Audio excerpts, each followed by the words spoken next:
The Golden Age, often remembered as an imaginary pastime of peace, prosperity, and happiness. The period when a specified art, skill, or activity is at its peak. This is by definition what the term of Golden Age means, and that time and again, things just tend to never be the same moving forward. In the sphere of anime and manga though, we look back between the late 90s to the mid 2000s as the quote-unquote Golden Age of anime and manga. Looking back, we have all of your favorite classics that you grew up with and so much more. The style of animation to the weekly experience of many legendary anime and manga was a time like no other.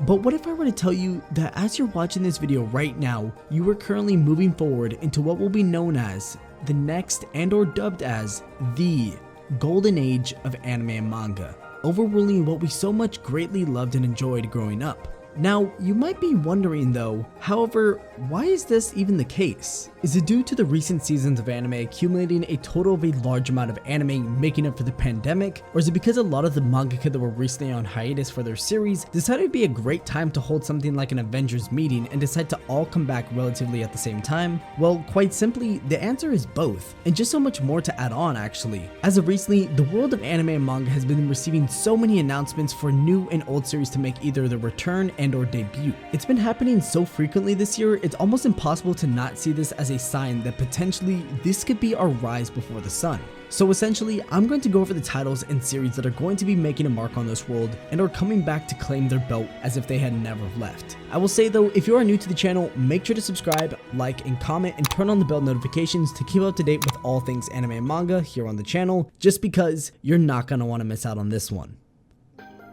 So let's look into the globe of all the manga that are going to be making a comeback. Not long ago, we had Yoshihiro Togashi, creator of both Yu Yu Hakusho and Hunter x Hunter, make an appearance on social media and just absolutely take over what felt like a week or so on the community over on Twitter. And as many of you already know, the manga for Hunter x Hunter is making the return from its longest hiatus ever, which started all the way back in November of 2018. And Togashi has been quite consistent as of lately with all the daily updates on chapters he's been working on for the future of the series to come. Moving on though, just like Yoshihiro Togashi, we also had the announcement for the Land of the Lustrous manga to come out shortly before Hunter x Hunter's return, which had a lot of people stoked knowing they were going to be making a comeback around the same time. And I've yet to read the series, but I know just how much people care for it, and I'll probably get around to it sometime in the near future. And it's of no surprise, Berserk's announcement with no hesitation came out the woodworks, and with a statement from Studio Gaga, Koji Mori, a mangaka and close friend of Kentaro Miura, and Young Animal, they will be continuing the serialization of the series of Berserk, with I believe 2 chapters actually coming out fairly shortly from when this video drops, which is honestly something that happens only once in a blue moon. I've only been an admirer and a fan of Berserk for a little bit in comparison to the length of the series, so I'm not entirely sure if we've ever even gotten more than 2 chapters at once in the totality of the serialization of the manga. But not to mention, we also had the creator of Nana potentially teasing the return of the manga as well.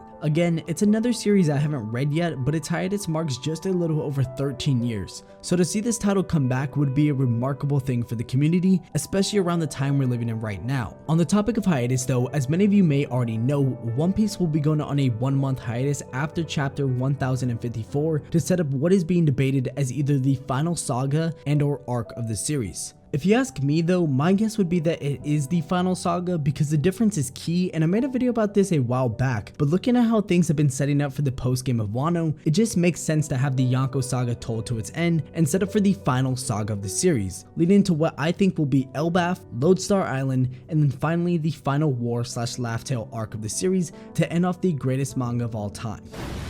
In my opinion, of course.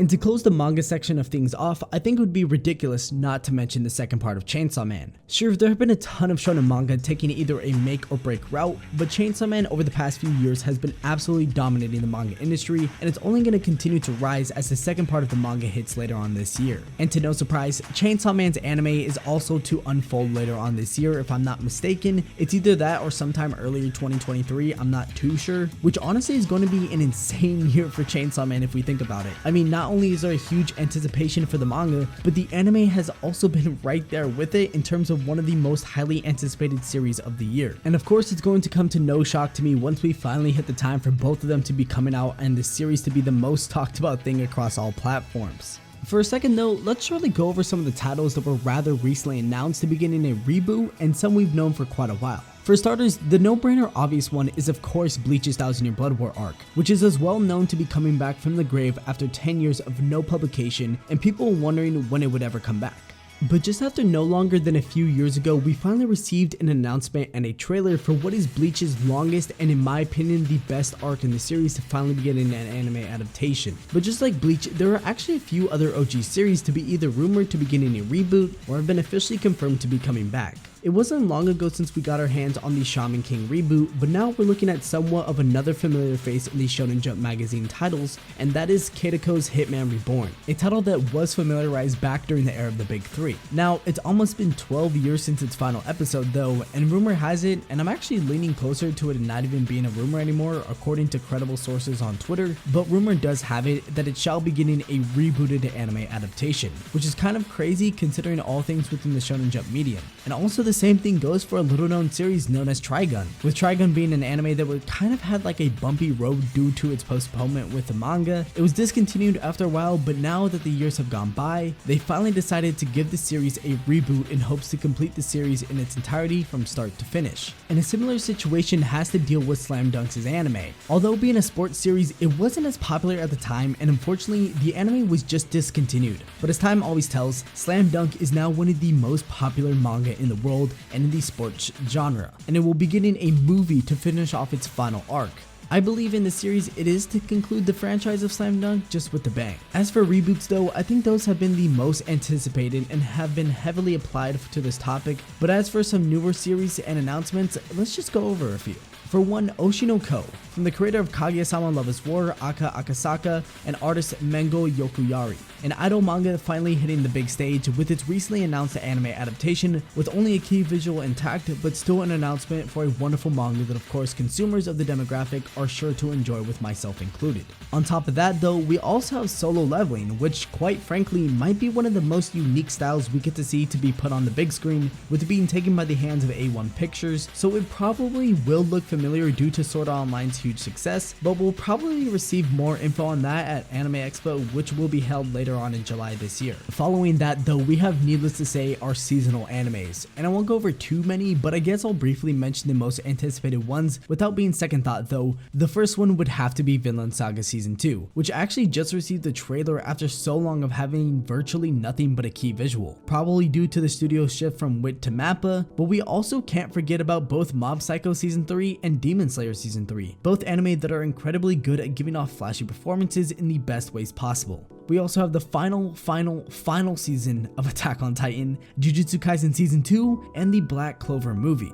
Well, maybe I'm excited for some more than others, but either way, the tokens for anime and manga this year haven't looked this good since the original golden age of anime and manga. Looking back, the pandemic really set a lot of things back, but with things finally starting to go back to normal now, we've kind of just bursted into these previously unknown possibilities for the sphere of anime and manga. And that's why I'm really pushing for this idea that we can go back to a time where things were really the best for the medium, but in our modern day era. And we can look back on the past all we want, but to relive that experience only happens once in a blue moon. So let's take what we have and know and push for a new generation of anime and manga, new and old. Because it doesn't matter, because this, everyone, is going to be known as the golden age of anime and manga.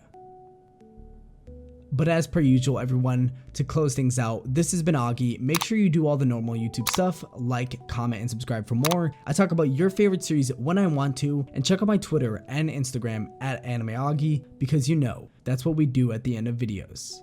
Later, everyone.